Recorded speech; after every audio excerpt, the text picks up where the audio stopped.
Hey, hey, hey. How's everybody doing tonight?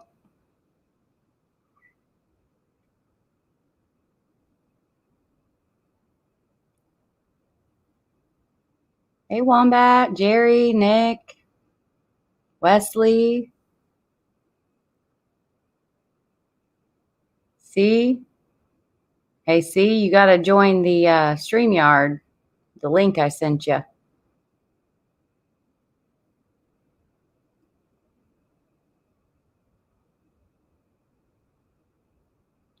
That's okay. Thank you for listening to it, though. I appreciate it, Wombat.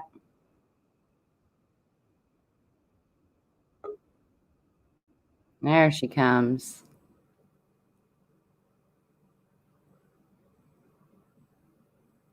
Do you want your camera off, C?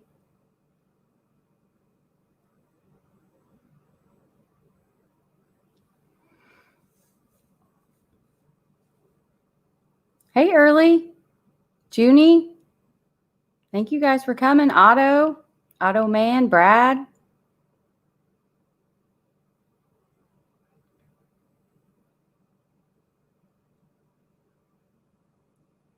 See, your camera's on. Is that okay?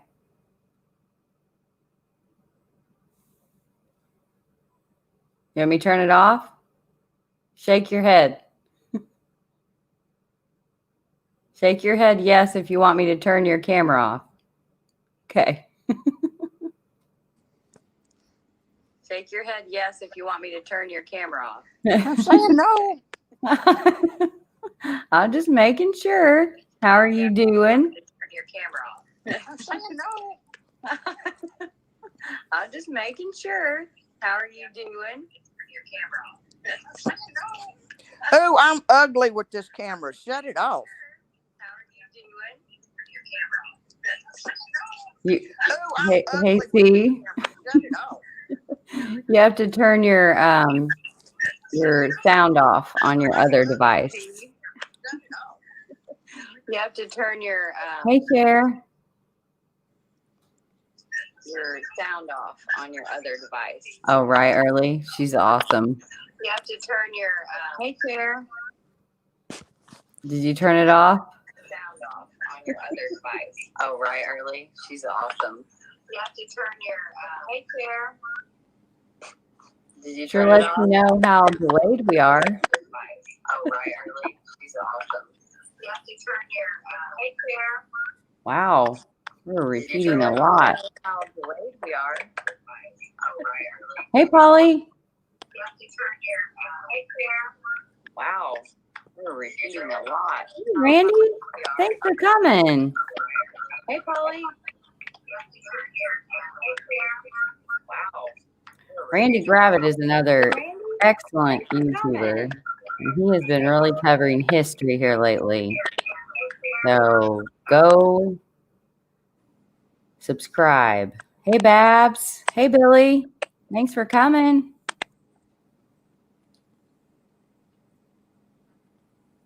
Randy Gravitt is another excellent YouTuber. He has been really covering history here lately. So go subscribe. Hey, Babs. Hey, Billy. Thanks for coming.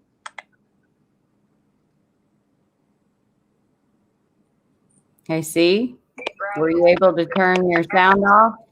No. He has been really covering history here lately. Well, I'm going to mute you until you figure it out, okay? Well, I'm just going. Let's see if it still echoes.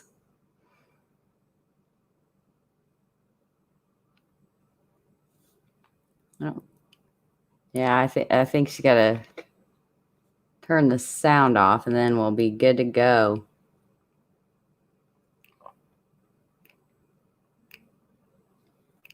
Where's Christine? Have her lower it. Just, hey, C, just try lowering your volume all the way down.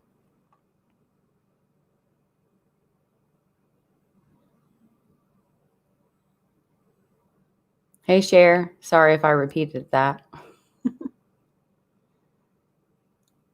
Thanks for joining. And Nick and Early on the podcast. I know those are so difficult to get to. I'm trying to get thinking about a new platform. There. Fixed you. You good? Yep. All right, that's much better. We're not echoing. But Christine was telling me about something to drink for my mouth. Yeah. And I can't remember what it was. Biotine. Biotine? Biotine. You drink that? Was that like a Well, it's pill? actually a mouthwash or a lozenge. Oh. Well, I've got my chlorophyll water. Who knows what that is? Y'all like my ceiling? Well, we'd like to see your pretty face better, but... there, I can't keep it. I can't hold it up all day. There, get up here and lay down. There. Well, see, you get you a book, a big one, and you put it on there. This is a mess. There. That's about the best you're going to get it. There we go. That's perfect. Yeah. Can everybody hear her okay? Is my volume too loud compared to hers?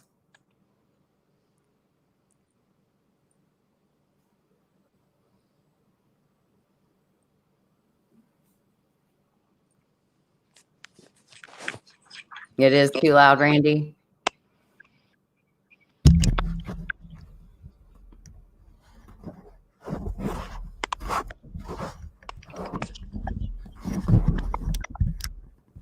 See, I got all these Alabama stuff all over the walls. You see all that? I bet you do. Hey, Deborah. Thank you for coming. Deborah's been a huge help. Remind me to buy an iPhone holder. It's turning down some. Which one of us? Me or her?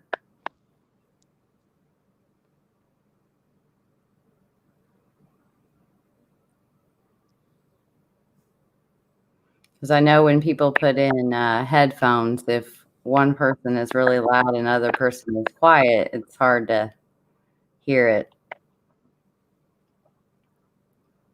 And I can already hear the lovely internet connection problem.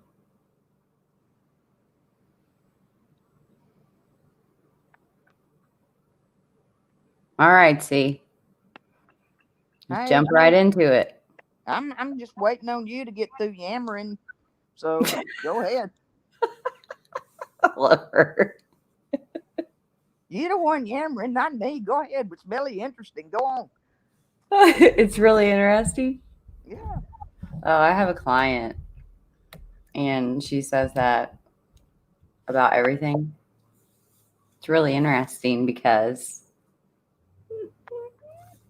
Okay, let's get rolling. So we got through a lot of the questions I had for you on the podcast, the 2-part podcast. Hope everybody checks that out. Let's see. We left off talking about your favorite subject. Oh, the walker. Do you want to make our announcement? You do it.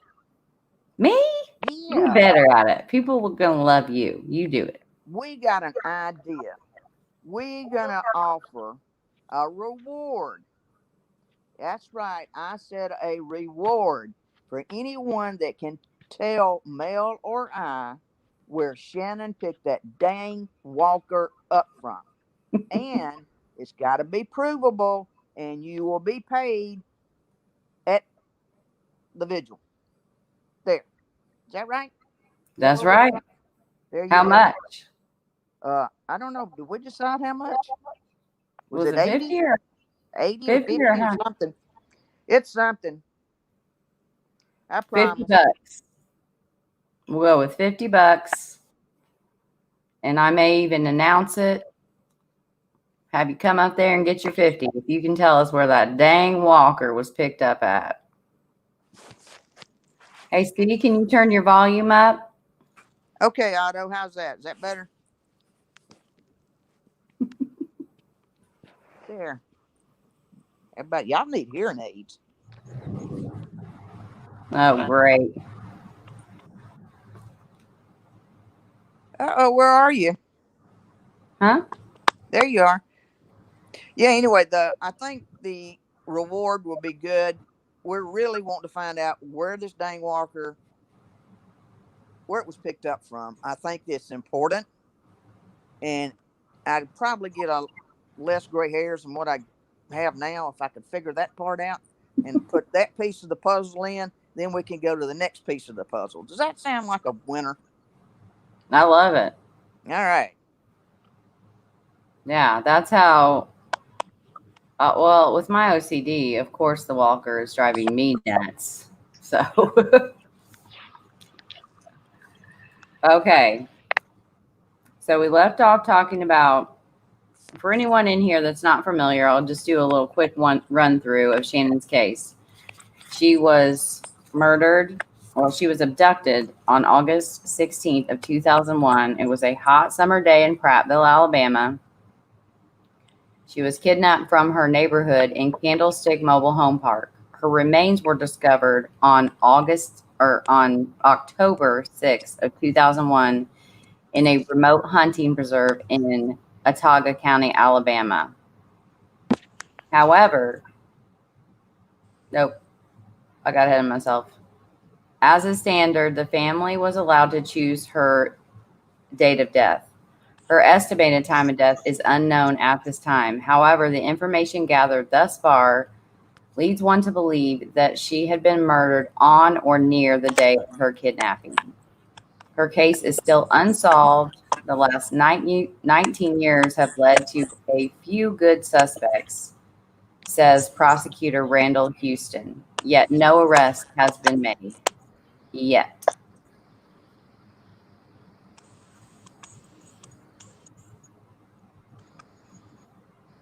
So that's the skinny, very, very low, less details. And I have a friend Matt from overseas, and he was telling me that he's having trouble following her case. Are you making noise? Are you like typing or something? I'm See, not doing nothing. It's you. well, I'm just sitting here. It's you. Remember when we tried this before? It was your microphone. Remember? No, it's my Yeah. computer. It's my internet. Yeah. There you go. See, blamed it on this poor old Southern girl over here. Okay. So, Steve and I are going to be talking about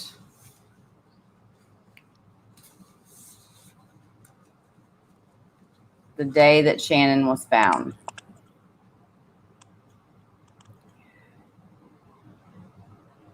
Do you remember where you were that day? Who, me? Yeah, I do. I sure do.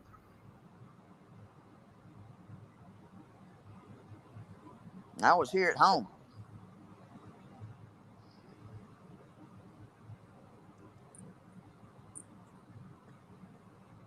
Hey, Tammy. Okay. Did your opinion of what happened change after that? What do you mean? No, nothing. Nothing changed as far as I was concerned about what happened to Shannon. Um, I was thankful that her remains were found so that it could start to give the family some closure. Um, as well, naturally, I was upset at the outcome. Um, if I could find the blankety blank blank, I'd probably beat the ever loving you know what out of them myself. But it's that day is just, oh man, it was like a whirlwind. I mean, I was here at home, and then all of a sudden, my house phone starts blowing up. People from work calling and checking on me to see if I'm okay and if I'd heard, and asking about how the Paulks are. And I mean, it was just an unbelievable day. Right. Yeah. Shannon was found by 2 hunters in that local hunting preserve. Um, Still gonna give a shout out to Mr. Ziegler. Would love to talk to you. Um, Uh, Early's got a question here. Um, okay. Early, well, my first reaction to her being taken was like punch, a gut punch. You hate to see that with any child. I don't care who you are. But the fact that the child lived lives basically 4 blocks from me, and I used to see her daily. Did I think it was just a child that had ran off the plate?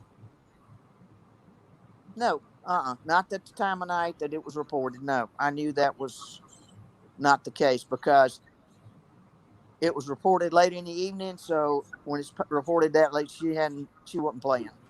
Not these kids, not that lived here. The sun went down. These kids were in home. I mean, you could set your watch by it. So Right.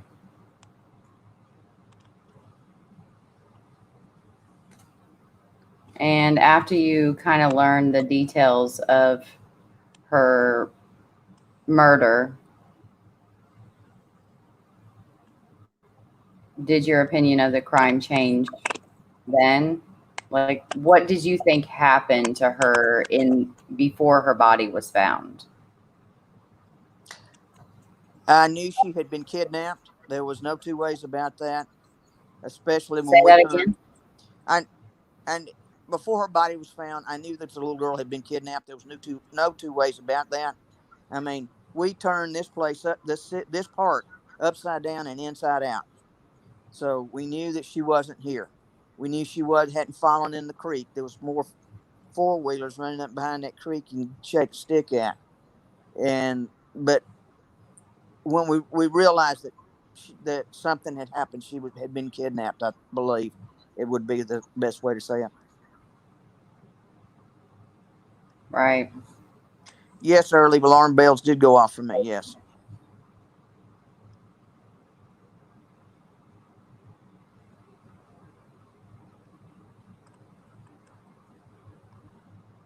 Yeah. Home by dark. Back in the day. Yes, that was how it was. Hey, Sharon. Thanks for joining. And Tammy, thank you for coming. Um, did the papers or the television reporters ever mention the shorts with the butterfly that Um, Ziegler mentioned?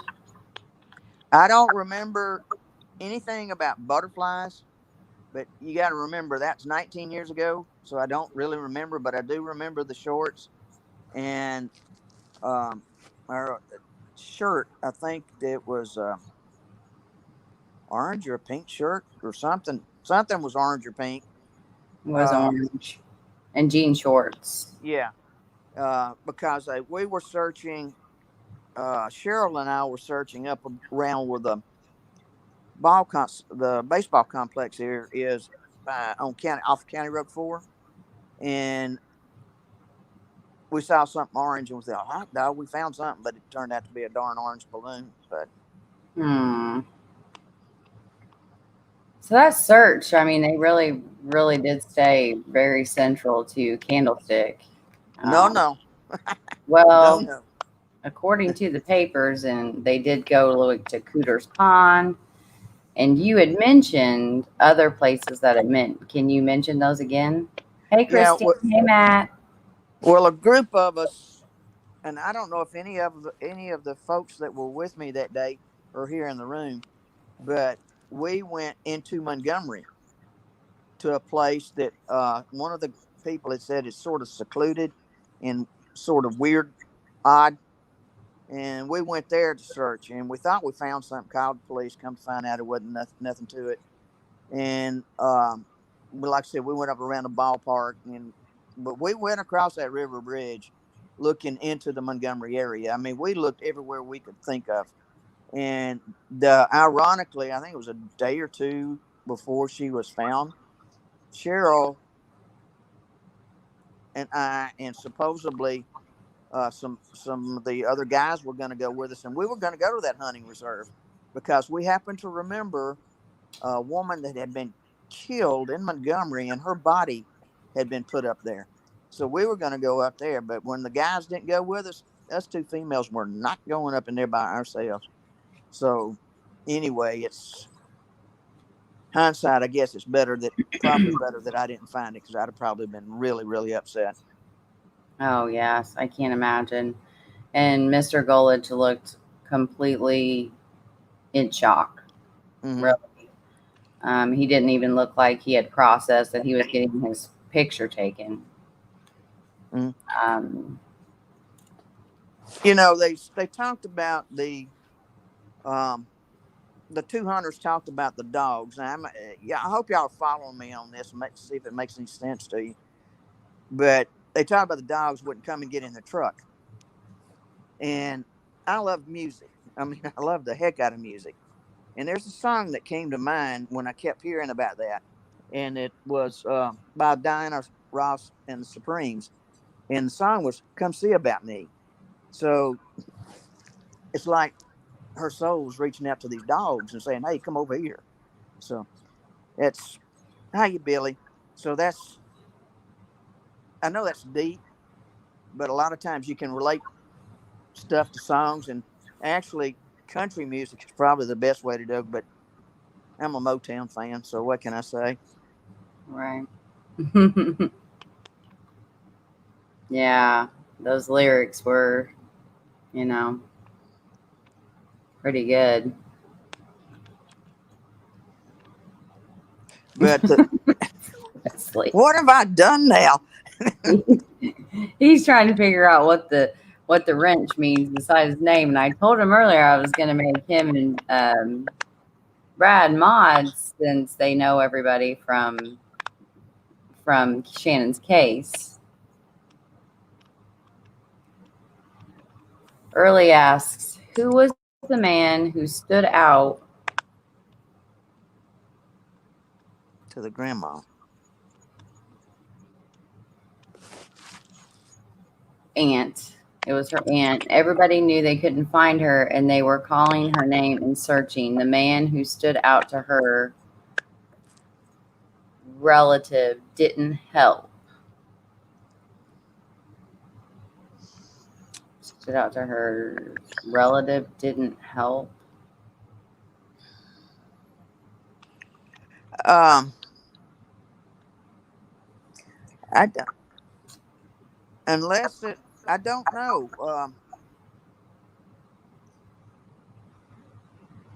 Was Who was me? Unless it was the maintenance worker who was working on something at the time. I'm not real sure, Early, and I would really hate to answer that and not be sure of what I'm saying.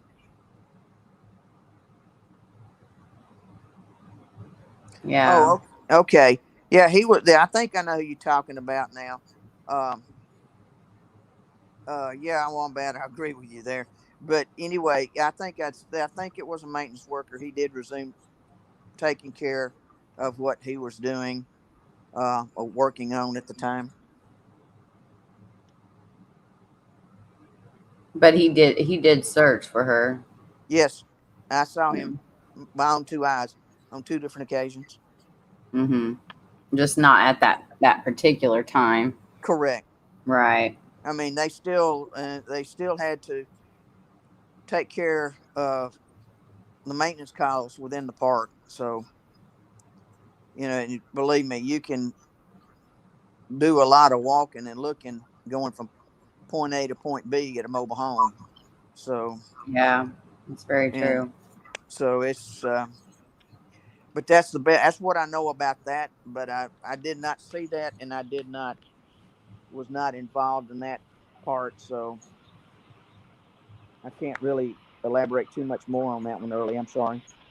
Right. I'm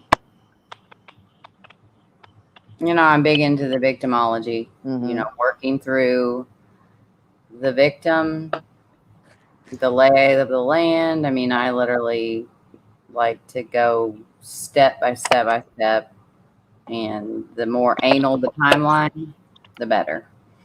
Maybe if I try moving away from this, I still hear that noise.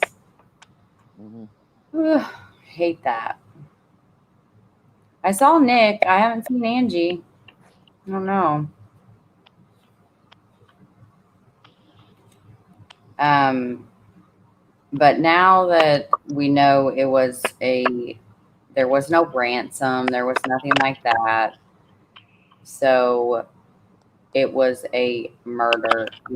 She was murdered. She was placed in a trash bag. She was not clothed, but her clothing was in the trash bag in a pile. Her panties were over her head. She was tied with rope, and the bag was tied with rope. And so much time had gone by that they could not. There wasn't much left of Shannon, and so with those elements added to after you found some of those out, what do you make of that? Like, what type of a person, and do you think he is someone from Candlestick? I'm going to put it this way. Uh, he's either someone here or someone that was visiting here frequently, and I believe it was somebody that Shannon or someone that Shannon knew, and that's my personal thought. Um, I would hate to think that a resident here did something like that.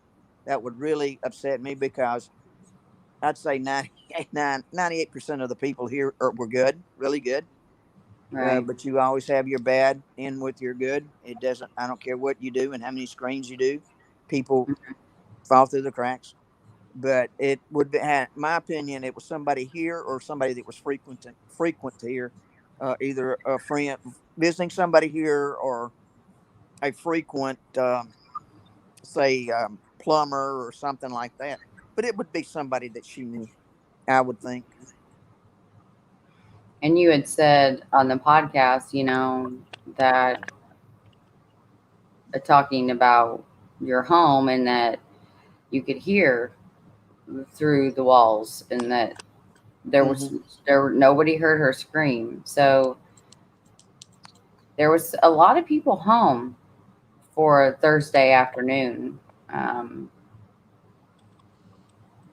but yet, that kind of leads me to believe that she willingly got in the car, or I opened the very first episode on Shannon with the scenario of she went in to someone's home and never came out alive, or someone she knew lured her out in their car. That might Obviously, be those are that just might theories. Your second scenario is probably the correct one because of the fact of that dang walker. But You could also pose the idea that she could have just left it there accidentally, therefore from changing everything.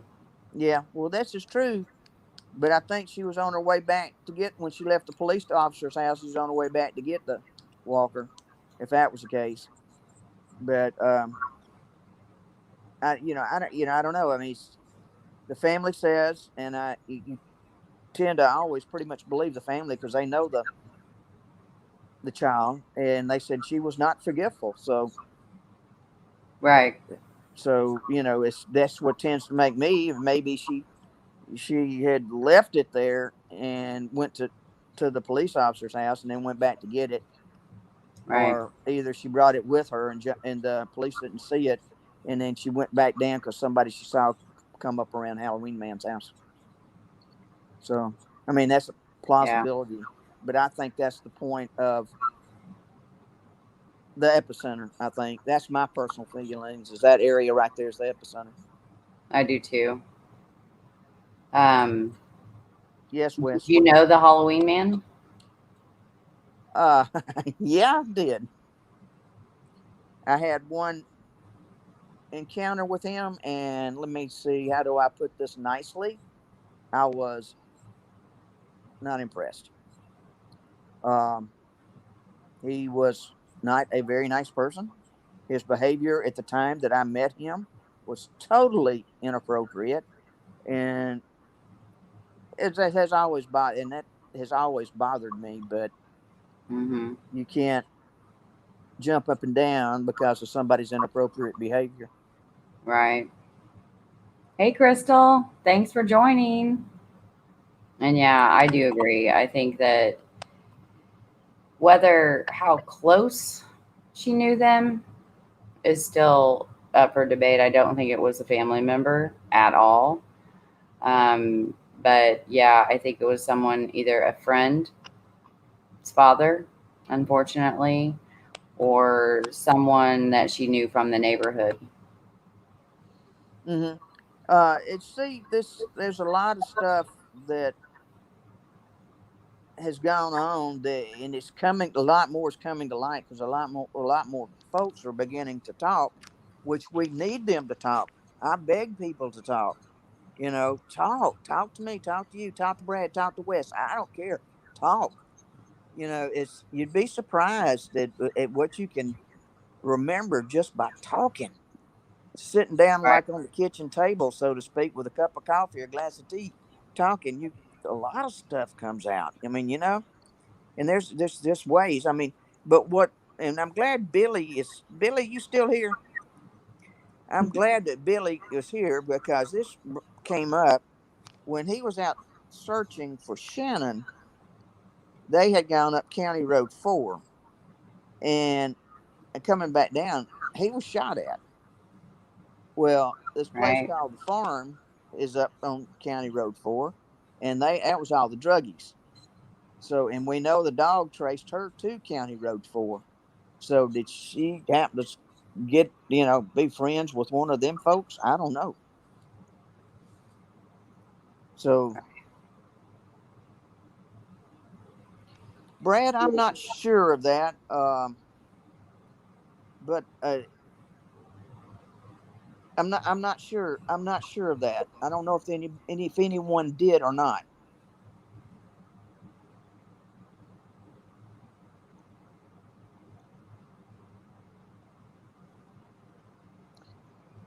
So I was right there, Billy. Okay.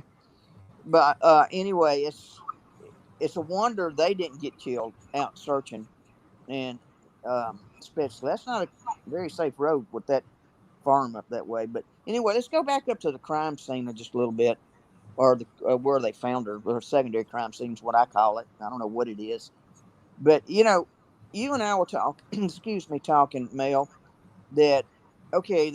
Please, Billy, and any of the other family, please don't get upset about what I'm about to say, but this is something that Mel and I have talked about.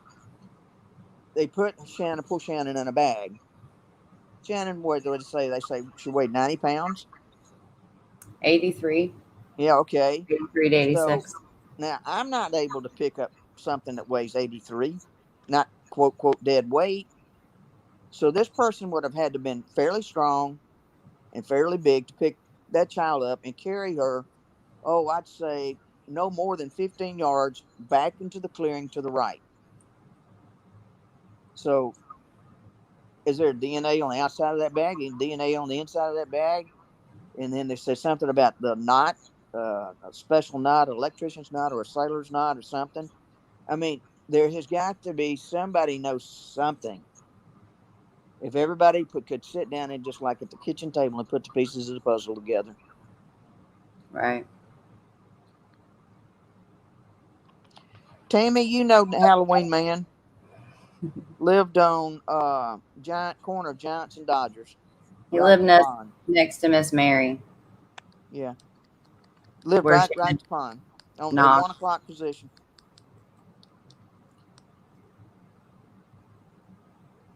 Why he was called the Halloween Man, Crystal?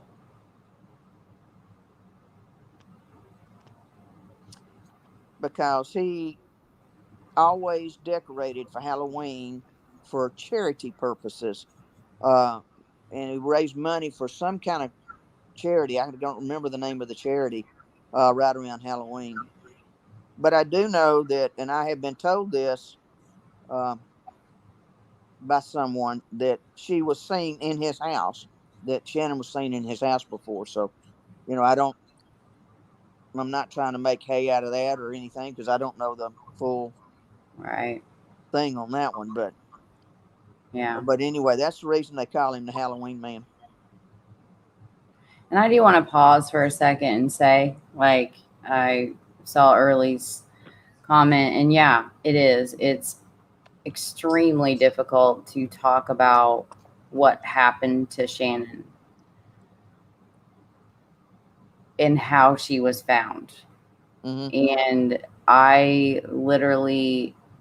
I've talked to Wes, pretty sure I talked to C and Brad and a few other people. It was such a hard decision for me to make, and I hope the family knows that. Like, because I don't like doing that, like that's just yuck. But at the same time, Wesley had pointed out to me, I'm just belly aching to him, and he's like, yeah, but you were told by law enforcement to gear this to the one that knows. Somebody knows. Mm-hmm. And that person is the one that is the only one that I'm doing this, because if they think that it was just a little accident, they didn't mean to do it. No, that is far from the truth. The things that were done to her should be enough to make you open your eyes wide open, and come forward and tell what you know. It's freaking time. There's somebody that knows. Well, I know. And that's the only reason that I do this. I know it's so hard to hear. And I just got a message from Shannon's mom. And I'm very, very sorry. I do not have any intention of upsetting the family at all. Billy, I'm sorry. I know we've talked. I know that, you know why I'm doing what I'm doing. But I just needed to pause and say that. That it's not that I want to talk about the sensationalize it or get into the gory. I don't like that at all. But at the same time, I feel this. I don't even know. I can't even explain it. There's something outside of myself saying that, like, I need to do that. That this person is living with blinders on, and they need to know that they can't excuse this away. This isn't an excusable accident. This was a brutal murder of a little girl that was thrown away like trash.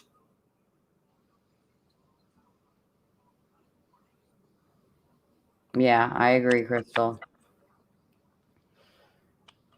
Okay, we can move on. All right. Let's go back just a minute here.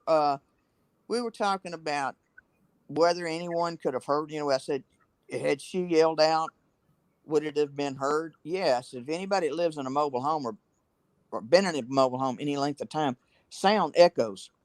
I mean, it echoes. It'll echo from 2 or 3 houses. So that's the reason I think. And like I said, there's multiple people were at home that day. Someone had to see something and they think that's normal, that's not normal. Does that make any sense? Yes. Yep. And But it's not the sketch. And I was reading today, and the blonde-haired ponytail mm-hmm. was seen with Shannon, because originally they had thought that the last person seen with her was at 12. Only in one paper, though, so that's why I think it's a little bit suspect. I don't like it when there's only one random article that's reported on something. But that Shannon was seen later. They would not say if it was a man or a woman. But that came out like on August 24th of 2001. I didn't realize it was that soon after her kidnapping. There was a lot that came out, and there, we were talking about all of the stuff that was coming out in the paper and the media and rumor mills, and I mean, if my head was spinning, but all the stuff that I hate to think was going on in the family's heads, because they would have had to have been spinning. You'd think no one knew what to believe. Mm-hmm. Right.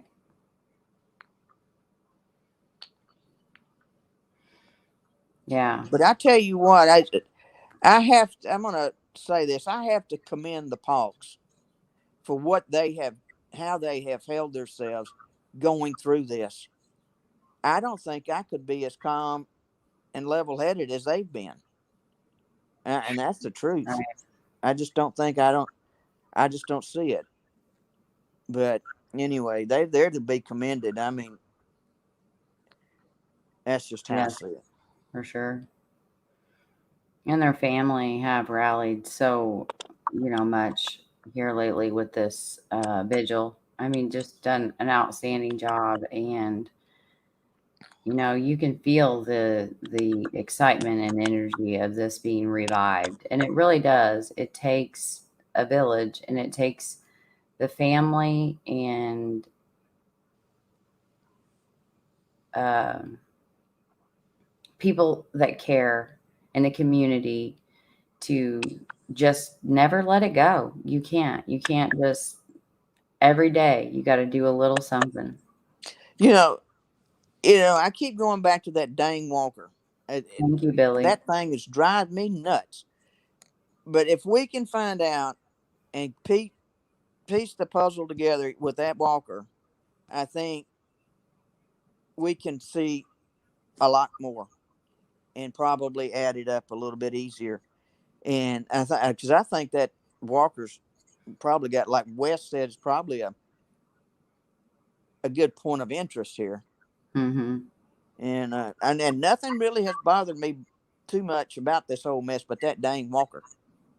I mean, it just doesn't add up, and no one could tell me anything to get it to add up. Right. But it's oh, okay. Early about the necklace. The police found the necklace. I'm unsure if it was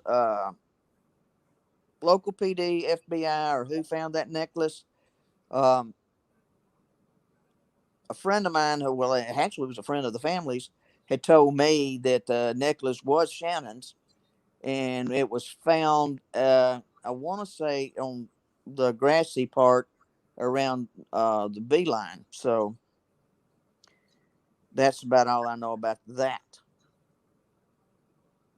Right. And Crystal and I have talked. So she's saying what she's saying because of that. But there always is that off chance that the person is, didn't tell anyone. I just don't see it. I whether it was voiced as in a, it could have just been the changes in that person, and then them like figuring it out with timing and alibi. Maybe they were asked to, hey, tell the police I was with you, those kinds of things. And I love that show, Evil Lives Here. And in the beginning parts of that episode, it always goes across the screen. There were signs, and there always are signs. And I just think that is where I am led. I could be wrong, and I'm totally fine with that too. But let's see, we're getting lots of. Okay, Brad, from what Tammy and Billy, and if there's any other family here can answer this better than I can, but I was told that her project that day was to get that walker from wherever it was and bring it home that day. I was told that, and Nick, thank you, Nick has offered to throw in 100 for a reward about this info on this walker. So thank you. So anyway, I appreciate that. But anyway, Brad, that's what I know about the walker as far as it being returned home. Maybe Billy or Tammy or one of them can weigh in on that a little bit better. That would be a greatly appreciative. Well, all right, Wes. Yes, that day. Uh, would the necklace be being found at the store indicate that she was actually at the store? No, I mean not that day. No, because she used to go to that store all the time. So it could be, it could have been any day.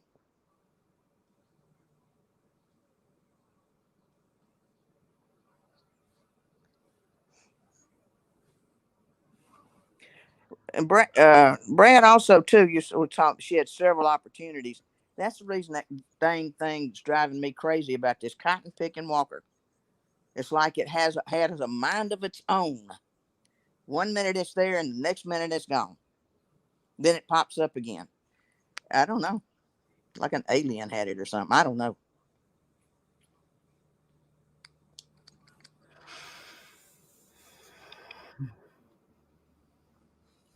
Hey, Chris, how are you? Has anyone distanced themselves from the family? Yeah, that I had asked that on the podcast, and I haven't. I don't know. They haven't said. There was a bunch of people that moved away. A bunch of people that moved away within, days, weeks, months. Could have fallen out of a car. The walker. I don't. I was responding to a message. Um,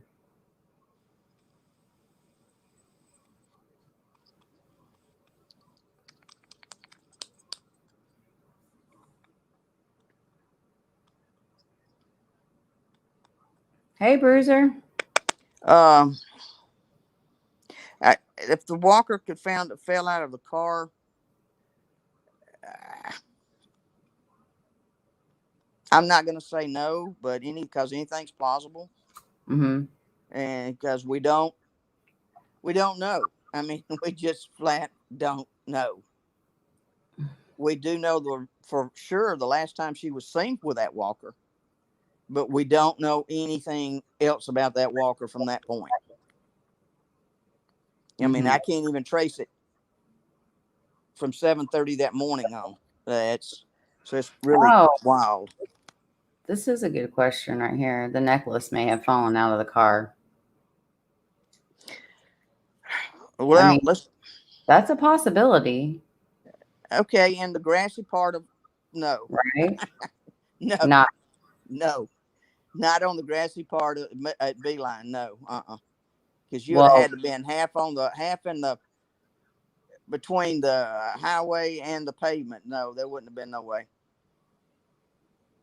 but what if it was thrown out on his way back home? Like he realized that it came off in the car and tossed Well, it from the other if side of the he road. was coming back home, he would have had to been going. Let's see. All right, he's easy. All right. In order for it to have been thrown out there, he would have had to have been going north on 31, and that's be a driver, and you're on the left hand side of the car, so you'd have had to thrown it over the car.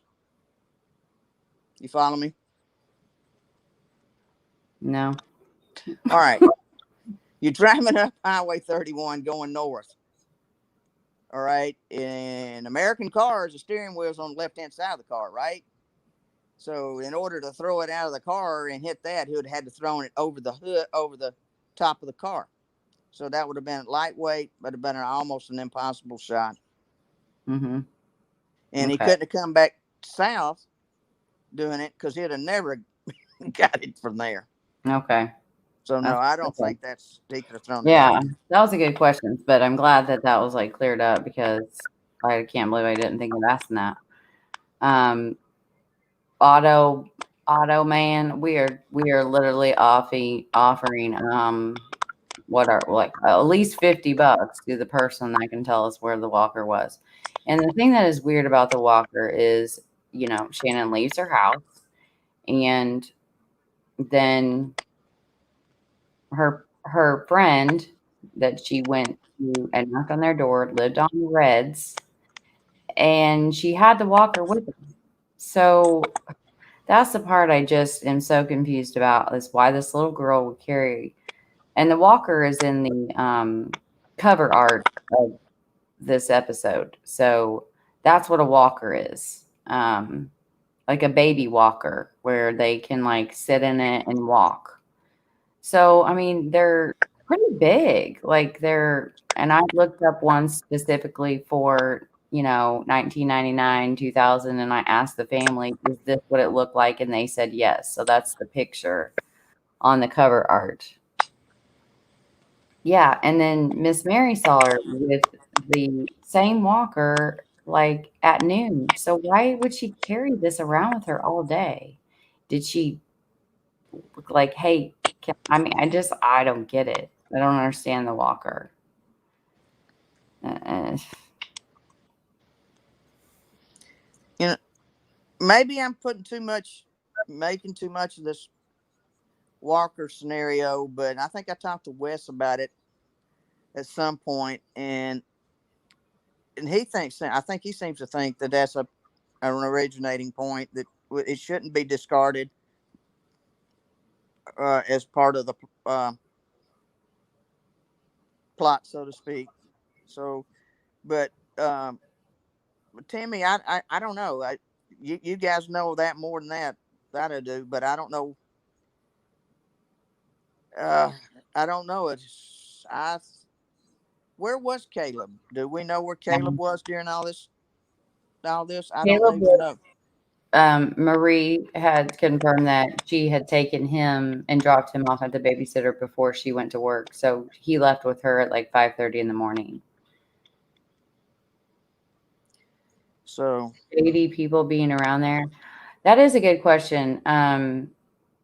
And before Shannon was found, they really didn't, you know, it was everyone was it was a close knit community. But see, having lived there then and after, was it surprising to you the different pedophile, you know, the two, like McElroy and Gibson, and then the stuff with Ty? Was that like surprising to you to find out? And then who was suspects? The other ones that lived there? I know we can't talk about that, but I was surprised about a little lot girls of with stuff. dad, you know. I was surprised about a lot of stuff, and including that there was a sex offender that lived down from Shannon, and I was told this by I believe it was a reporter, and I asked, I said, I thought you're supposed to notify, and they said they seemed to think that was not enforced at that point in time. That was enforced later on, down in many years later, where they notify everybody within so many yards or something. I don't know. But I was surprised because, I mean, I do know that they check, that Davis Properties checks to see for sex offender status before you can move in here. That I do know. So I just have no idea. I mean, and then I found out there's sales, and I didn't know. I got a lesson in sex offenders, I'm telling you. I found out there's sales that were in and around Prattville, and I did not know that. And it's places where they go and they just sort of live to get around each other where they're safer, I guess. I don't know. Maybe you can explain it, Mel, because I can't.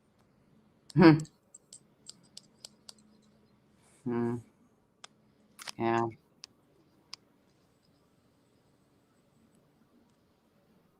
Yeah. All I right. Well, mean, now we're up to we're not $200. gonna. Okay, somebody's matching the 200. Now what Oh are we up no. to? 400?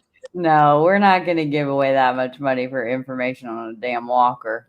I mean, it's not. If we got information on the killer, heck yeah, but not for a You walker. bring, y'all bring I me appreciate your information guys' on who did this, and generosity. I can prove it. I will give you $5,000 there.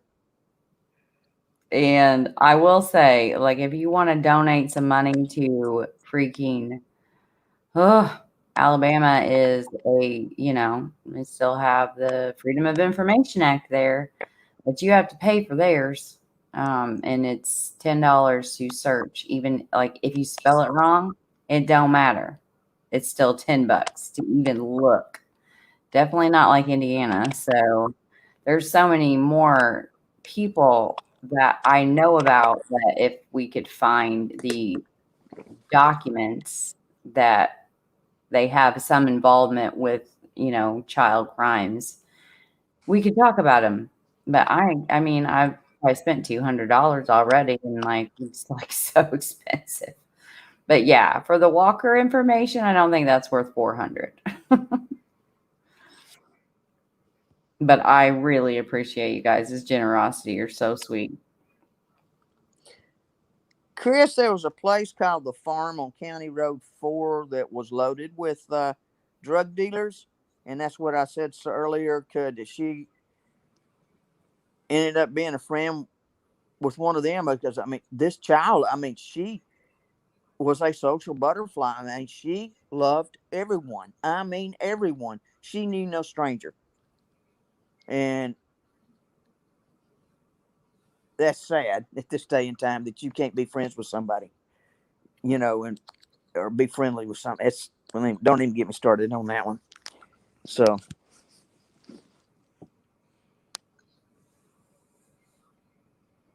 I sent you a message, Wesley. exactly, Wes, exactly. Um, and that's the reason I want to try to get that part of the puzzle together, and then we can go outward, like like the old saying, you investigate from inside out. And so where I'm calling this the inside, and then you can expand out. But I still say that somebody saw something or heard something, and that, well, they probably thought, oh, that's just John. There's no big deal. Her talking to John, she does it all the time, and didn't think anything about it. I mean, that kind of stuff happens. Because I mean, I don't know. You see what I'm saying? Mm-hmm.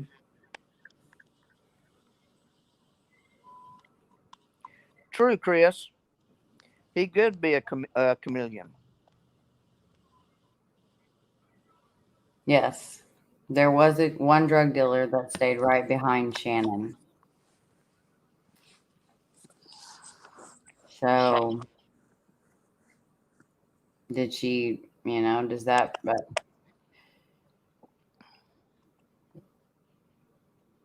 who are they selling to? Because we still have that suspect. I mean, to me, he's not a suspect to, anyone else. And I'm going to name his name, but everybody knows who I'm talking about if you follow this case very closely, from Tennessee. So, Yeah, why hasn't that been searched out more? oh, I have been, trust me. It's just a matter of, having to be very careful with lawsuits and people of wealth that have the money to sue you and make things difficult. But um, and that have done that before. I'll just say that. So that's not so much that they have money, but that they've done it before. So to be very careful, and you don't want to mess up an investigation. No. I don't ever want to do that, and so that's why I don't like naming anyone that hasn't been named. So it kind of makes it hard. but I am okay with talking about pedophiles. If I find someone that lived in there that was a pedophile or has any charges, I'm going to talk about them because they're relevant. I just haven't got any criminal records that have worked out yet. I'm looking because there's quite a few that. I mean, we do have the Kenny Garrity. He was arrested later for murder. He murdered a woman in Alabama, not far from there, and he confessed to killing Shannon around a fire. Whether that was legit, it doesn't seem to be so. And it has been turned in by everyone at the campfire. And nothing's come of it. That did find the walker, and where exactly she found it. She found it by the Halloween man's house. What time on the clock is that of the pond? See? 1 o'clock. Okay, so at the 1 o'clock position, it was on the road by the curb. And to me, it appears, C will know better. It appears that it's kind of like a hill right there. Slightly, yes. Okay. And it's right around the pond. And that was the house that she had knocked on their door just prior to walking to the police officer's home, which was the last people to see her.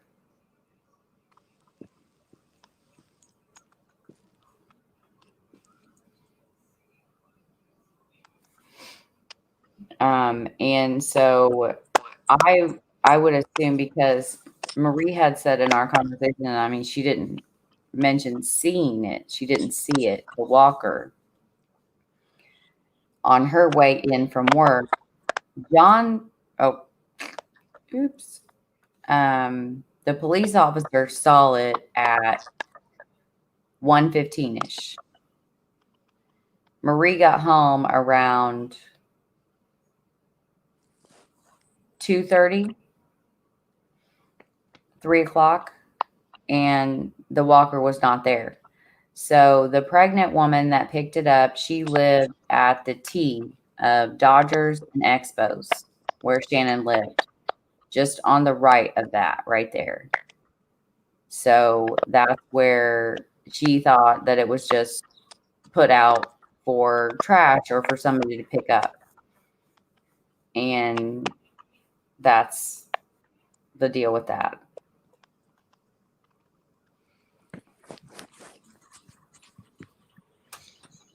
Miss Mary was at the 6 o'clock position, correct? Correct. I will definitely send you information, Chris. Do you want me to? All of the information that I have, though, Chris, is pretty much on the page. And I did update the timeline today, and I added a ton more information.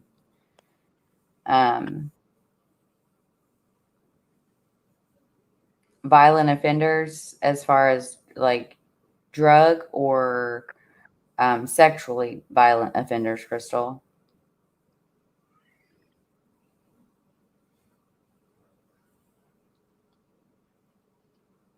I don't think we had any violent offenders in the park that I know of. I know I don't on my end. Billy, Tammy, do y'all know anything about up there on that end?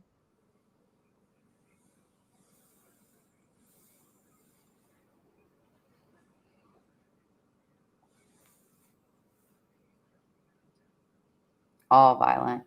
See, that's the thing, Crystal. That's what makes it so hard is, I mean, we pretty much mapped out every resident in there at that time. And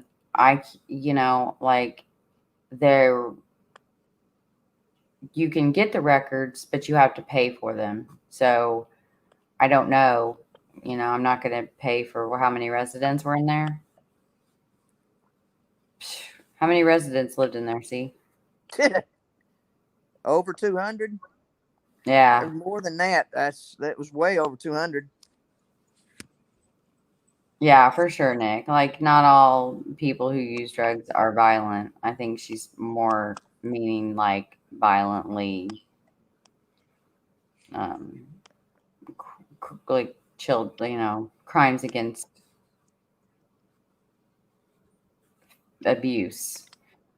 Hey, Lake, how are you?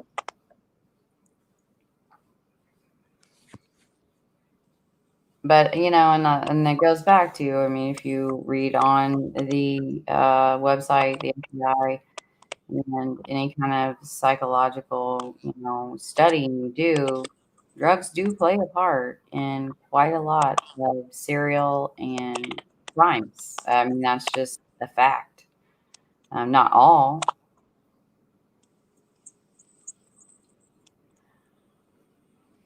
I'm gonna go try to like fix my internet because I think that's what's making this sound that's driving me insane.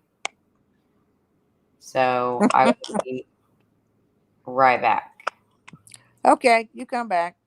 I'll try You to just answer the you just questions. take over and Okay. do you, girl.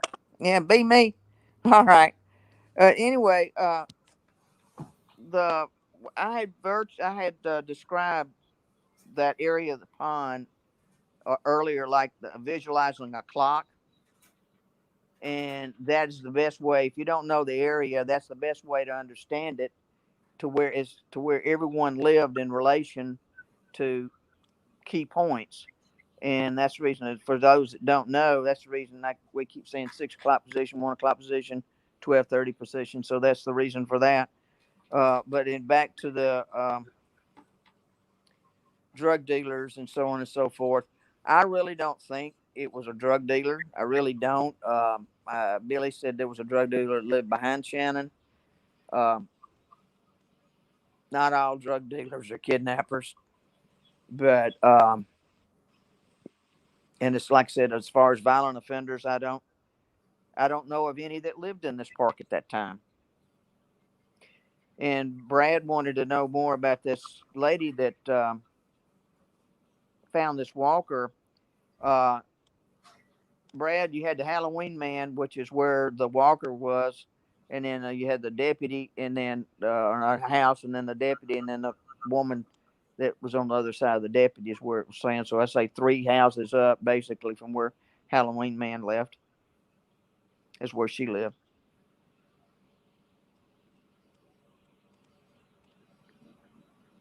Yeah, Tammy, how many pedophiles were right around there? Do you remember?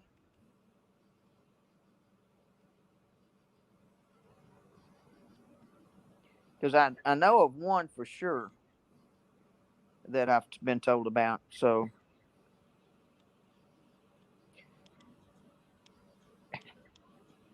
Chris, and I'm gonna tell. I don't know. I don't know. I mean, they investigated everybody and their brother down in that area. So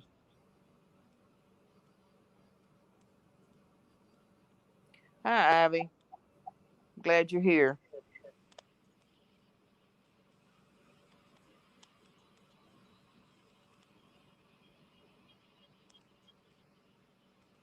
Didn't mean to post what. Tammy, you got me confused, lady. All right. So, but anyway, it's any help that anybody can give us. Like I've been saying, the last 2 podcasts, eyes wide open. Somebody's seen something, and this can go a long way.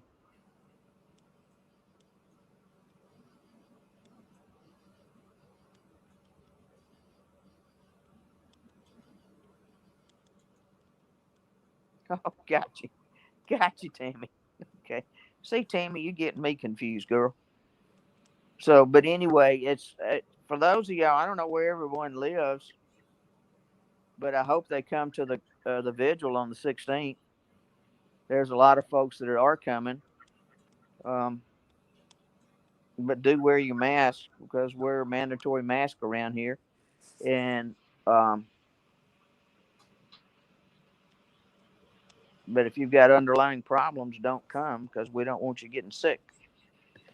How about that? Yeah, we do care, don't we? But anyway, Crystal,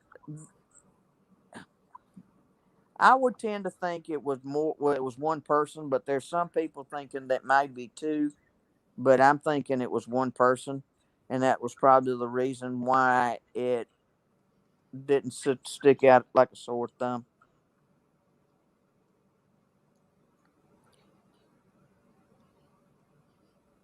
Great, Deborah.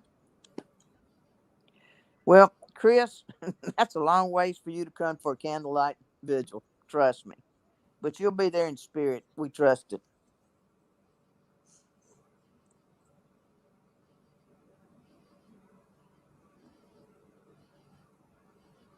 Two, possibly three. Were they, Tammy, were they around Shannon's house or sort of like right at Shannon's and maybe like on, what was that? Mets.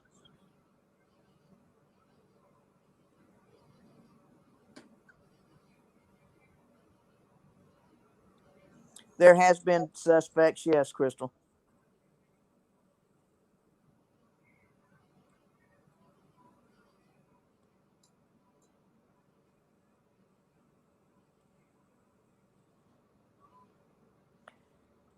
Well, Chris, that's a good dang question. I hadn't even thought about that.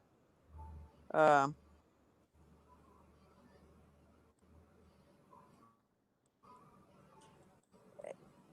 I guess Brad, Wes, y'all know a lot about this kind of stuff. Do you think that, uh, Wes, there were mistakes made from multiple people from the get go?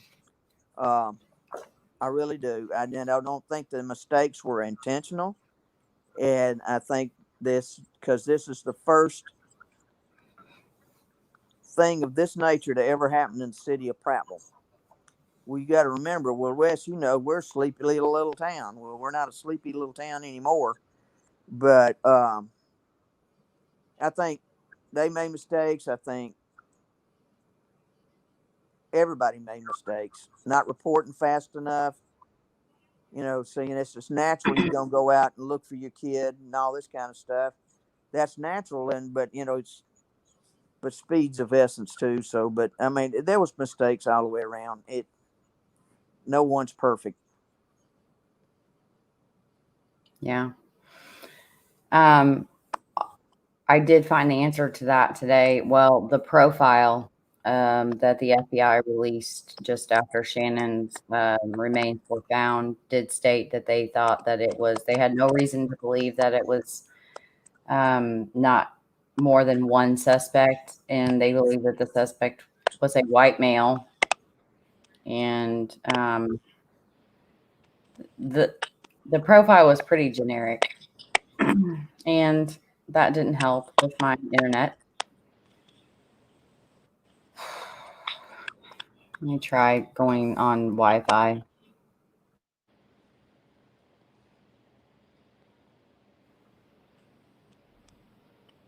Did we freeze? No, you're there. I was just listening to you. Um,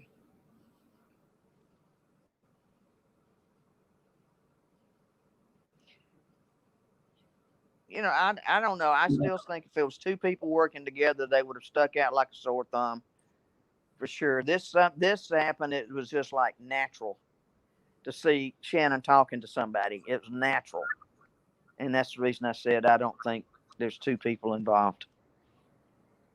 Yeah, and someone up above had said that they wondered if someone could have been a lookout. I mean, that's very possible. Someone could have been brought in, I mean, after the fact to help hide the body, get the body out. Ooh, that got worse.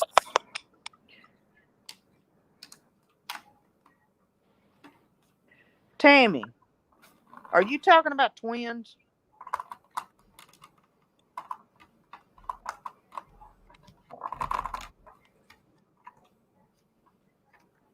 Twin Street, Twins Place, Twins Road, whatever it is.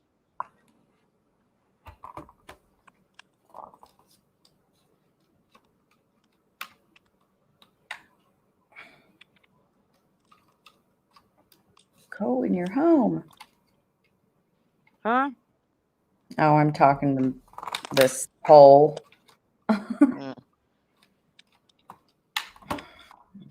This, you're right, Nick. This case screams. I mean, it really does. I wish I could flip a light switch and just solve the whole thing, but it can't be.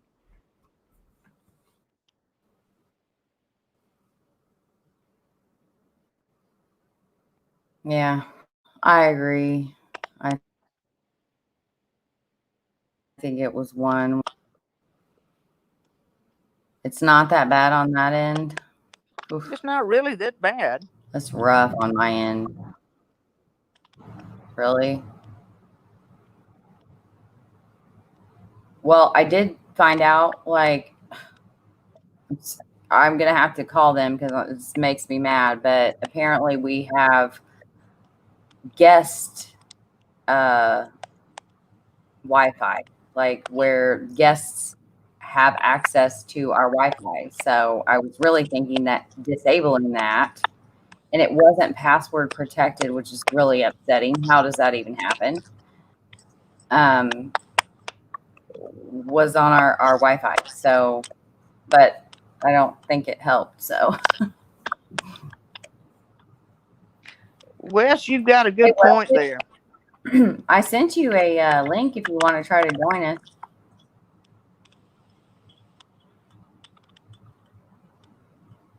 Yeah, no one's typing though. It's the internet connection. This is why I like the interview I did with Ginger live. I took it down because it was so bad.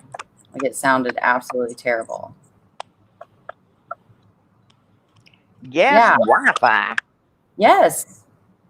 Yeah. Like literally, it's like your guest Wi-Fi is enabled, not password protected. What? You have a So router? anybody around us could be using our Wi-Fi without us even knowing it. Like that's ridiculous. Do you have a router? Yes. Well, then when you set your router up, you were supposed to set it a password and Well, name it it. has a password on it. I didn't know we needed to set up a different. It has like our like Wi-Fi, and then underneath it it says the same thing but guest AT&T. They can see you online and they can hack you and everything. Oh my God, Randy, are you kidding? That's so crazy. But that guess, like every time, when you first log into everything, new device, it always shows up and I'm like, what is this? But I got on, like you have that like my like smart home phone, whatever. And that's when I clicked on it and it was connected.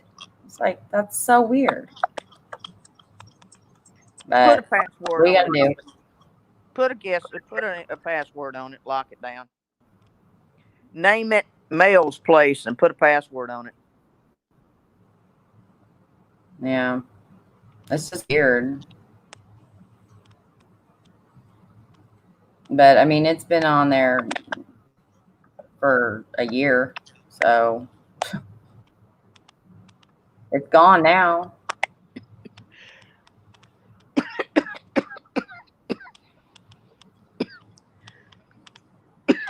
Thank you, Billy. Hey, Randy. Hey, Randy. Is Randy still in here? I have a question. Okay, so I have my ether cable hooked up directly into my computer. If I turn my internet off, will it disconnect the whole thing? Do you know?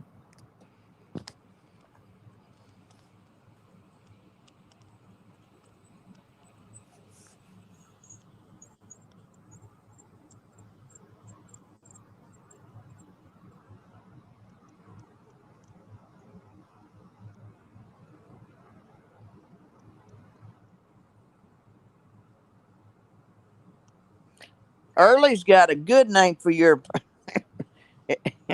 FBI Van 1. I love it. That's a good one. Who knows with all the crazy crap we say in this house and the internet searches I got going on, man. I'll tell you what, you see that in like criminal trials about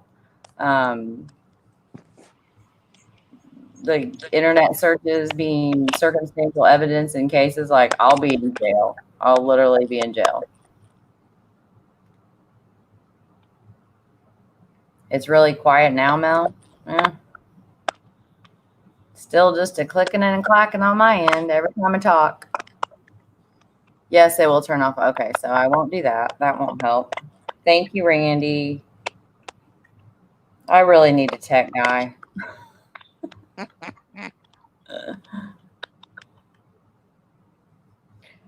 Wombat, I agree. Somebody real close. I really agree. And like I said, the epicenter is right up there, and that's where it is.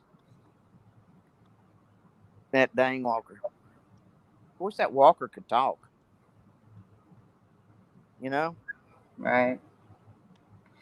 And unfortunately, the walker had been cleaned because, like I said, she thought it was, just someone didn't want it anymore. Which, no, I mean, we do that here at my house all the time, and people pick stuff up. So, I mean, she didn't do it maliciously in any way, but I think that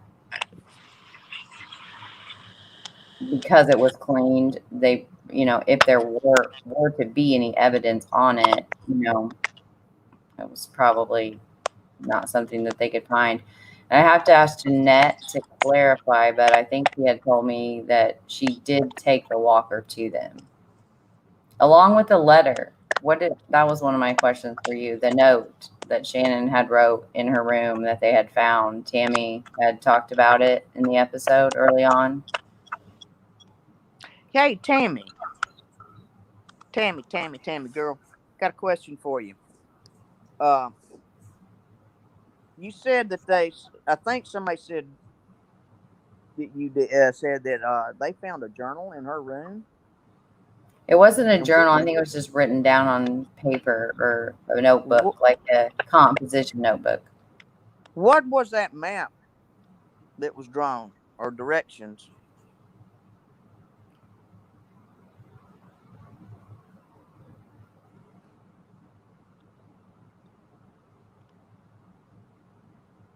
But yeah, that's a good question. I mean, I'd like to scrap piece of paper. Okay, but there's so many unknowns.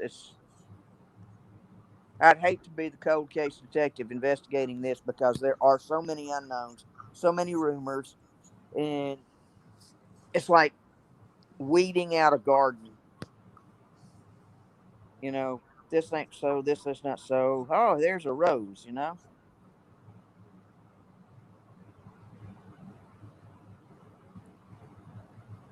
Otto, that's a possibility.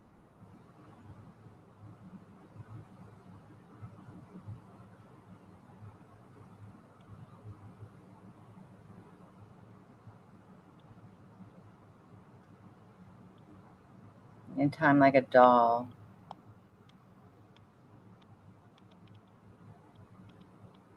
Yeah, I mean, I don't know about specific to the walker, but I mean, she loved every creature, everything. I mean, people, she was the type of kid that didn't just, say hi and wave at people. Like, she ran into their arms and gave them big hugs. That's just who she was. And she, according to the police officer and his family, she had rescued a dog that she had wanted to keep but couldn't. And so that would be something that Shannon, hey, I can't find my puppy. I'll help you. And that's just the kind of kid she was. Or someone in the neighborhood said, I'll take you to get some candy across the street, no problem. And she would jump right in. You know, if they just remembered what time this person showed up.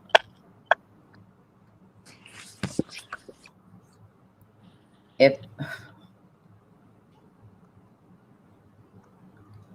was there the same time every day? Yeah, like if it was, say, someone did tell me that the male person was a woman.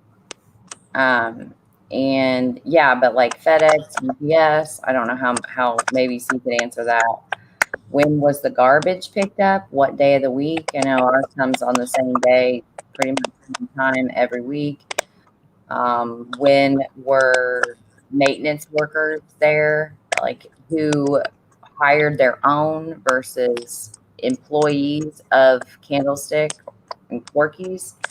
You know, like who was there that visited a lot, and so or that Shannon would have known them because they visited. There was a family that was moving that day, in and out. You know, she had visited friends on Mets and hung out at her house, and she had asked her to take her for candy. So we know she was wanting to go get candy.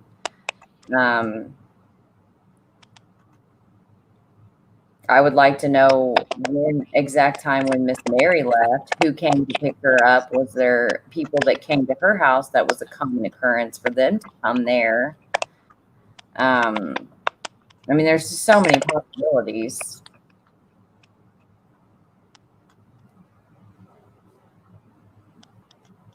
We found a paper with directions to County Road 40 and we turned it in, but they said it didn't lead to anything. Yeah. Well, and I'm assuming if it just led to County Road 40, it was unfinished. Why was it unfinished? Like, why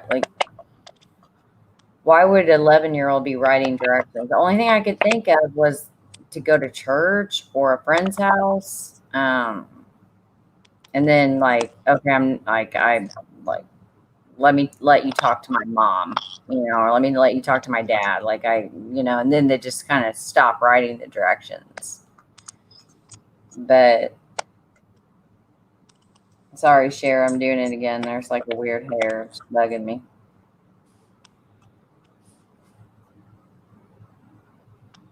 Wasn't there something about on that scrap piece of paper, something about a red van or red truck or something, Tammy?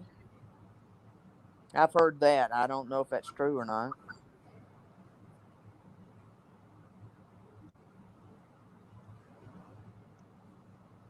Does anyone want to call in?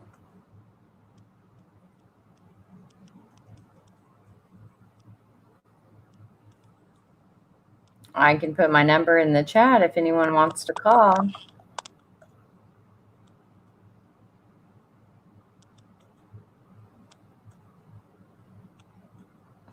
Everybody's shy. Everybody's shy.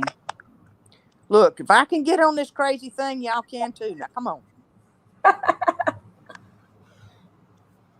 Yes, it was Wombat. It was found in her room, and her room wasn't searched. It wasn't, taped off. People were allowed to go in. I mean, that like her home wasn't searched. And so the family, and then Tammy had said that afterwards they went in and they think they took a hairbrush, but after they had gone through and found the note, they had to be fingerprinted because they did at some point go into the room and process it. Which you would think you would start, especially an 11-year-old little girl, to where constantly this, like, you just doodle and write, little notes and things, and to not like look in her room for any kind of clues, like, is strange to me.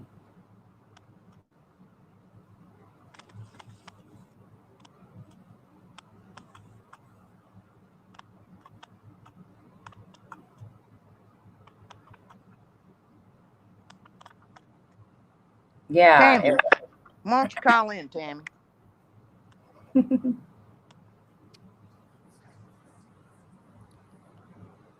I got to put out a reward to get somebody to call in.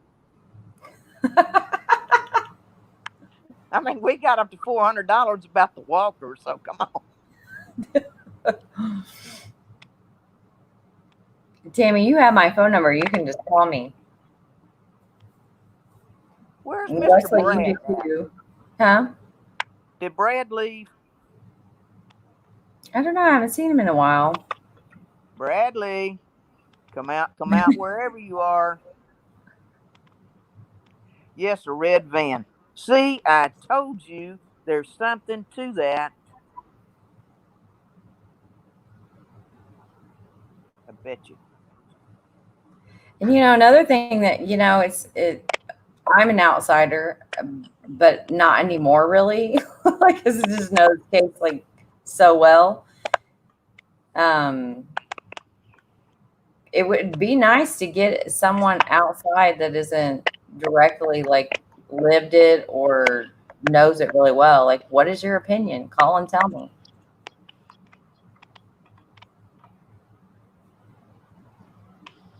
Well, see, this is really interesting. Oh, Okay. yeah, right here. Must have been gone while I was gone. Yes. I think it was. I think it was an opportunistic, and they took advantage of the fact that Shannon was known to be social and go around the neighborhood. And school was starting the Monday right after she was taken. Her dad was supposed to pick her up the next day. She had been out of town prior to that.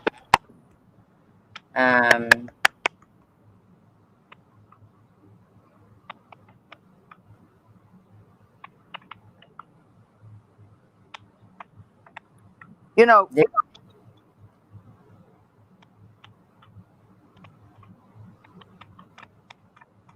Hey, Ivy. Mel, Wes is bringing up a good point here, and that's the reason I wanted to bring up about that piece of paper. And it's directions to County Road 40. And there was also a red van mentioned there, but County Road 40 leads to County Road 66. And guess what's on County Road 66? Luke's Flute.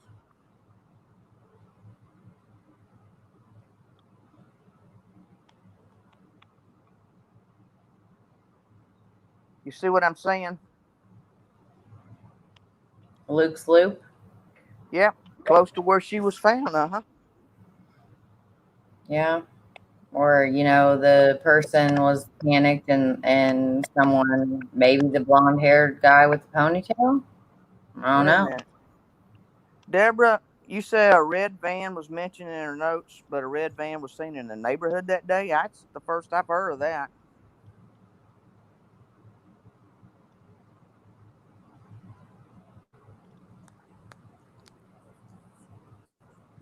Yeah, I think Tammy had said that in her interview that she had written down a red van. Well, Yes, a red van. If it's a red van that's mentioned in her notes, and then Deborah's saying there was a red van seen in the neighborhood that day, could there be one and the same? Yeah.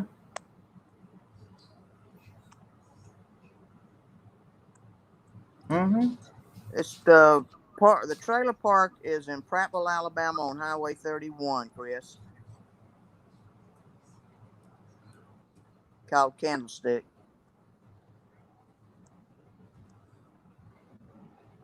Oh, okay. Not to my knowledge, Mel. Have you heard anything about a red van being seen that day? I don't think I've heard that. I haven't either. You mentioned the two white vans and the Yeah. blue-green truck. Now there was supposedly a red Jeep. What was it? Yeah. Yeah. And I had asked Tammy that. Do you think that red van could have been the red Jeep? But I mean, they're pretty different. Yeah. And a kid will know the difference between a Jeep and a van anyway. Right.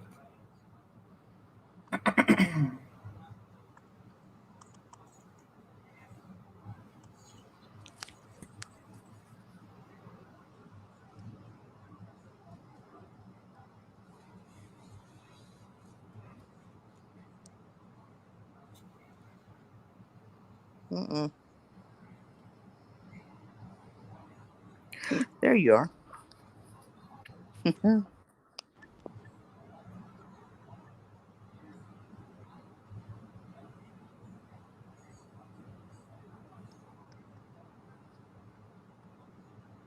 This is weird. All right. See, I got a couple more questions while we're waiting on Tammy. Okay.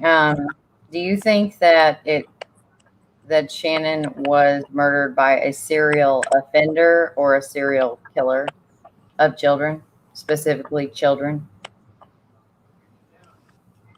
I mean, this is all just opinion, right? We all know that. No, I don't. Because, I mean,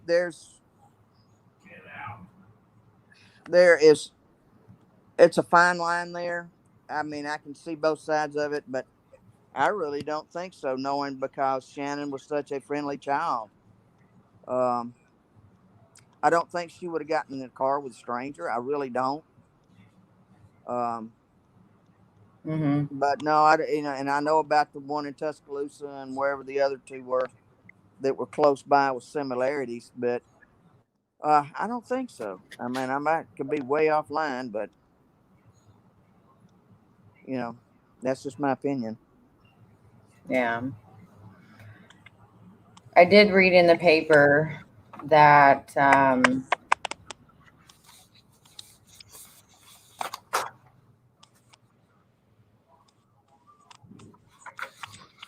me find it. Hold on.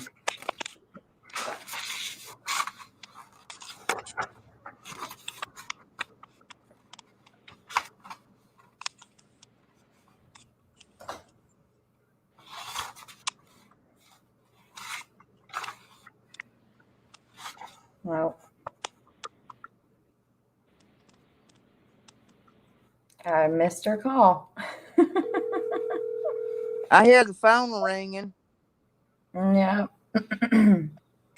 Hello. Hey, how are you doing? It's Tammy on the line. Oh, and she's gone. What are you doing over there, Tammy? I meant Mail. Are you there? Not getting good. Oh, she gone again. Nobody's getting good service. I'll tell you what.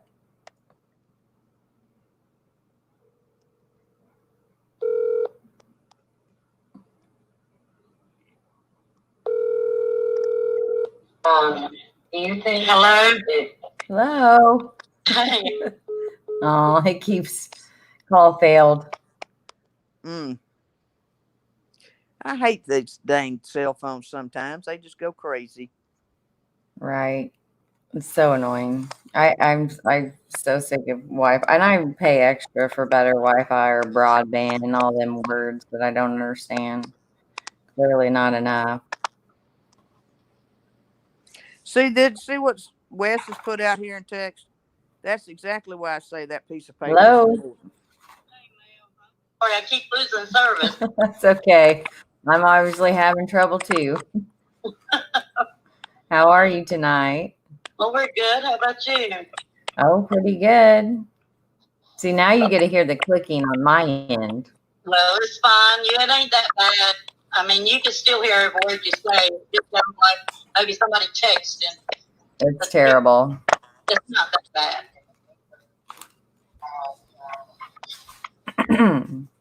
But with that letter, that note, the note told us directions to County Road 40. And in that note, it did say a van. It didn't say a Jeep. It said a van. Because I read it and we turned it into one of the, I think it was either Ingram, which is passed away, who died of cancer, or Furlong. But I can't remember which one of them we gave it to. Yes, Chris.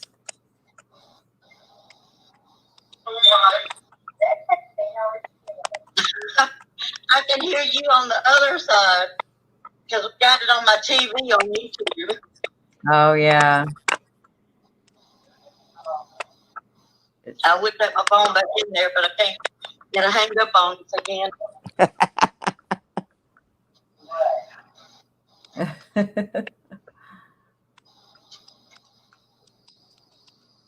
Well, you gonna come see us, Chris? Is that what you're gonna do?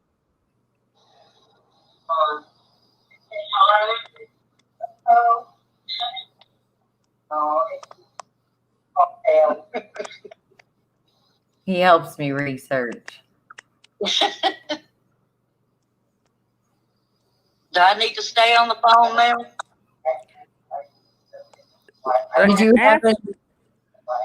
I think they got some questions for you. Okay. Ask her if she ever went to Glenwood Baptist Church with any of her friends that she knows of. I think she did. I'm not for sure. I know she went to church, but I'm not sure what church she went to.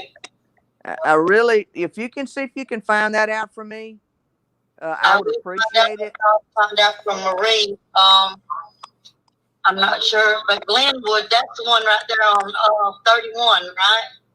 Yeah, and guess what? That's the one they just got that arrested that person from. Yeah, okay.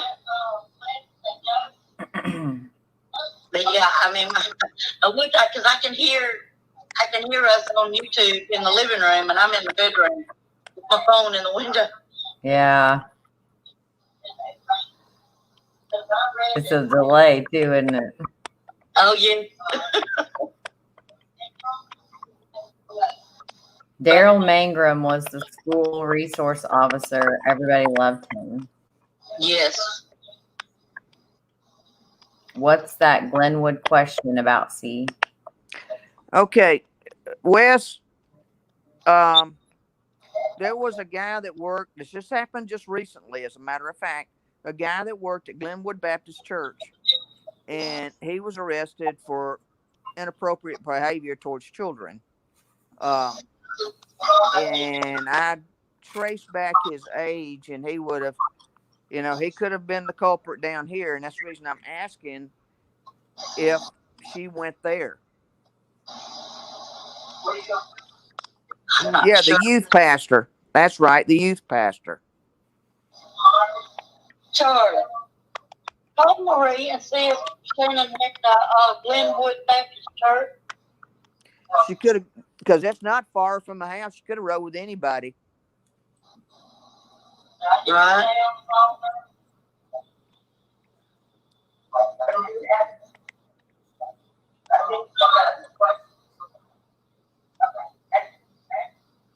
I've been trying to find out the answer to this question for a month now.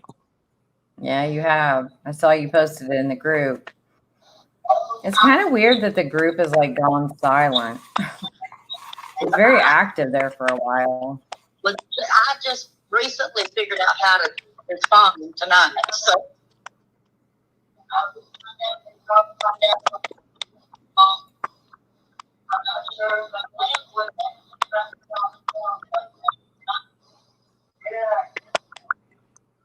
Yeah, I know. It's right up there on the, I want to say on the right. I don't know, but anyway. Charlie's trying to get in touch with Marie now. It's not that far from here anyway. And she used to go to church with various people within the park, so it's possible. Yeah, a couple of her friends I've talked to have mentioned that too, that she would go with them sometimes, or to like, I think one had said she had gone to vacation Bible school with them. And she loved church now. Yeah, that was mentioned as well. She loved Jesus. Right. Okay. Yeah. He can't get in touch with her either. That's okay. I did want to say that in August 18th approximately around August 18th of 2006, the Shannon Paulk Task Force, they announced that they believe Shannon's case was linked to Heaven Lachey Ross and Teresa Dean, but no concrete proof has been mentioned. No. Again, that was in 2006. Has that been discounted? We haven't. Marie, they talked to Marie, and we don't really know all the details that goes on with this case. I mean, I don't know. Well, I am going to be trying to change that when I get there. Billy's agreed to let me try to make some appointments since, you know, he is her dad. Right. So hopefully they will. I got a response back from Detective Sergeant Tom Allen, and he is going to check the schedule on Monday. And Tim Huggins, is he still involved in this case anyway? I have not heard back from him since I asked him to, and then I had called him again after he had said he needed to get permission because he is a private investigator now, but he was the chief of police then, and he would need to get permission since he was involved. Yeah. And so, but the last time I called him about that, he had said that he didn't ask yet. So, what about Officer Wadsworth? And he was the captain, I think, back then. The only person that I have talked to is Tom Allen, and I received a voicemail from the cold case unit, and I called them back, and I have not heard back yet. Yeah, because Alfred Wadsworth, he was one of them that was the city policeman that was there. I think he was the captain of the city police. Yeah, and Furlong. Yeah, he was one of the detectives. Mm-hmm. And Leon Rhodes was ABI. Sorry, I'm just big yawning. Bedtime. Yeah, it goes by so fast. Right.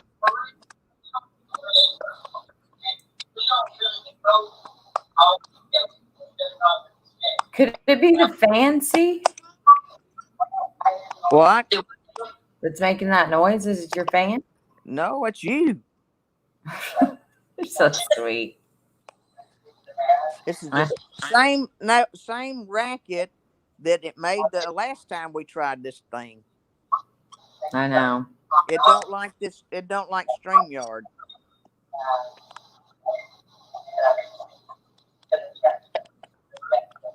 You'd think I lived in like Montana or something, but I don't. Drink more coffee. Yeah, it's definitely me. So,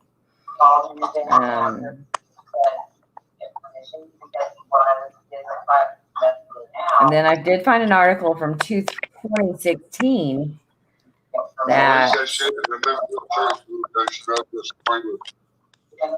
Charlie said Marie told him that she didn't remember the name of the church that she went to. She rode with friends to the church. Okay. I can reach back out to them maybe and see. But that ALEA cold case unit started looking into Shannon's case exclusively. They have been gathering all of the evidence from all of the agencies working her case, hoping that the advances in technology could be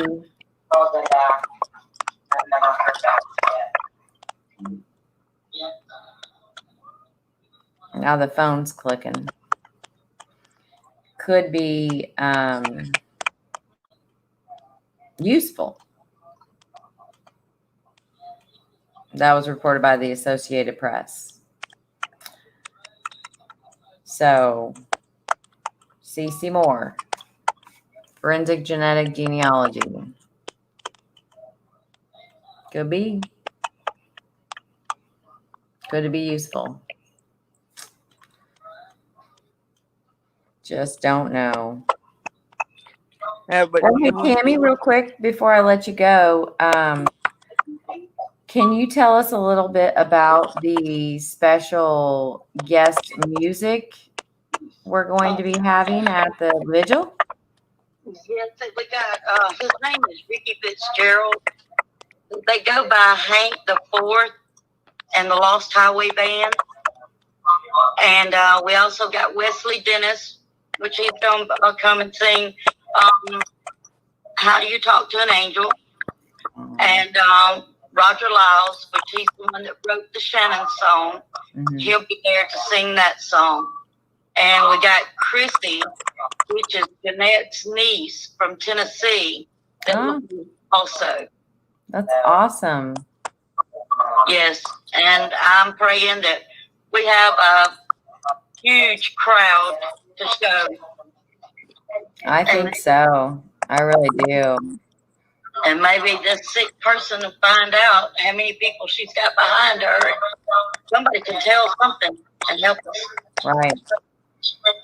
And, you know, maybe there is more. I did ask the detective about that. And, you know, he said he's going to get back to me on Monday of whether that type of technology is something that would be beneficial.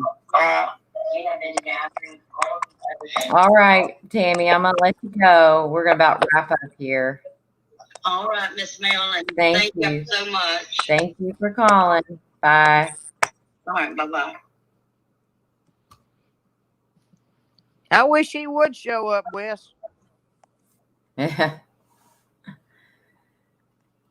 You know, I think the other thing is, too, is who doesn't show up.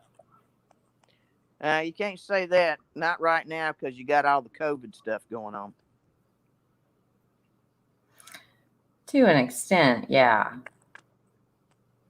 If the person has like a illness, you know. Well, I done told you what I'm doing. I know. These cases got to drop around here for me. Right. Can't help it if I was sick last year.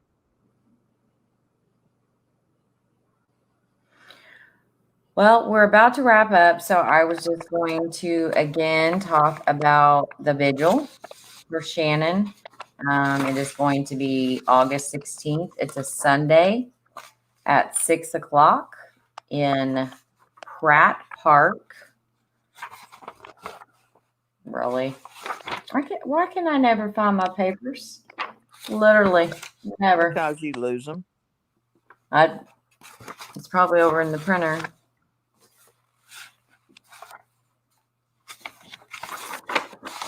Oh, yeah, I found it. Pratt Park is 460 Doster Road, Prattville, Alabama, 36067. And be due to, like you heard Tammy say, we're going to have some good music, some special guests. Probably I'm going to have to say a few words. I'm terrified, but this is not about me, so I'm going to do it. Hopefully I don't pass out. And then we can call 911. Well, thanks. And I will be trying to broadcast it live for those that are not able to make it. And I probably won't be able to have the battery to go from 6 to whenever it ends, but I will try my best to get it broadcast live on my YouTube. And then we will be at dusk. We will start the candlelight vigil where Roger will be singing the song. And then after that, we are going to be releasing 19 wish lanterns. The family members are they're beautiful. I got them in the mail and they're so cool. They're huge and they're so pretty. And so just to represent the 19 years. And of course, the tree, you'll be able to see it because you can't miss it. It's huge. So big that they planted just after Shannon was murdered, and it towers over the park. So we hope that you guys will all join us, but due to COVID, you have to wear a mask. It's Governor Ivey has put that into effect. We have permission from the mayor to have this event, but we have to follow the rules. And we need everyone to stay 6 feet apart, which there appears to be plenty of room to do that. And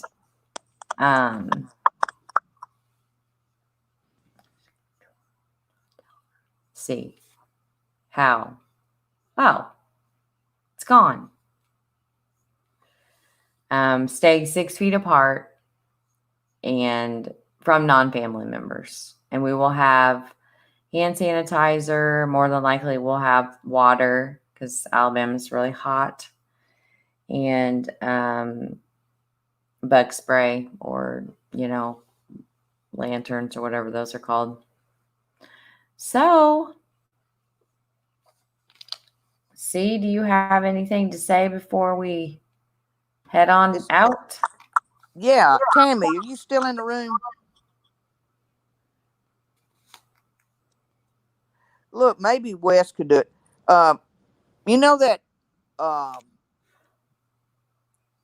spring water guy that runs around here in Prattville? You might get him to donate some water.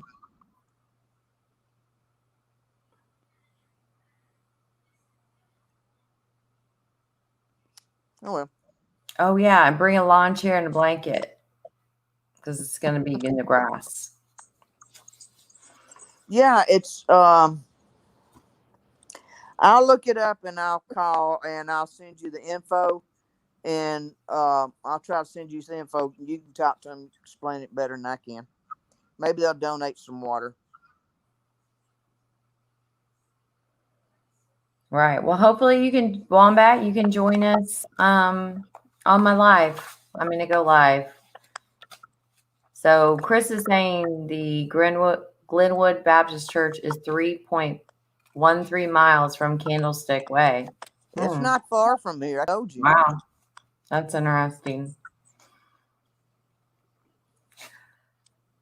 All right. You got any last words for us, C? You got any C-isms you'd like to send us off with? CCS. I think I've got in trouble with CCism tonight as it is. But I don't think no. I don't think you've caused enough mischief, actually. I've been too good. I was mischievous all the time. But no, everybody. I just want us all to pull together and try to get this going on and try to help the Paulks with this. It's and just push people. There's somebody saw something, and that's just what I got to say. I agree. Totally agree. I do share, but I get it. I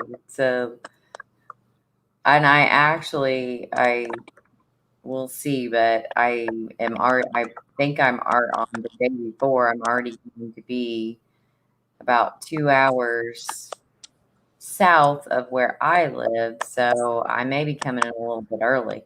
Well, thank you, Nick, and thank you guys for all coming and joining us. And I will be back next Sunday night to talk about Ray's case, Nicole's case, and the interviews with Open Secrets. Okay. Bye. We'll try to leave it up if the sound quality is not too terrible, but yes, I know I'm going to leave it up. I'm going to leave it up. You did an excellent job. Did you have to do anything? Did you have to cut anybody and delete comments?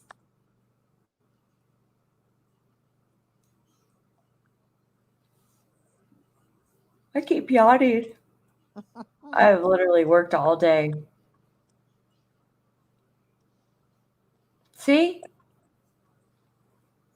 Maybe my method of paying no mind. They don't bother your chats. I don't have a lot of drama on this channel, and I like that just All right, guys, I'm gonna go and let my dogs outside, and Mel, I'll call you in a few minutes. Bye-bye. All right. Bye.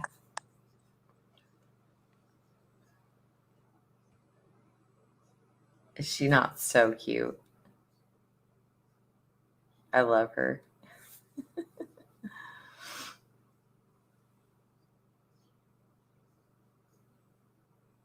Yeah, I just don't really. I think it's just, like, what are they going to get? They're not going to get a rise out of me. They're literally not. So you just pay them no mind. And plus, like, I think I have like 120 subscribers. It's not like I'm big time on YouTube or anything. Thank you, Christine. And let's try to figure out some logistics on the idea of doing a crime night with the ladies. Yeah, she's very sweet and she is a hoot. And I need to just because she's already given me permission. She's like, why don't you just record our phone calls? And because then we don't have to talk about it again. But man, I'll tell you what, if she didn't know I was recording, you should hear her. She's so freaking funny. Well, thank you, Chris. I really appreciate it. And I appreciate all you guys being here. And I will see y'all later. Have a good one.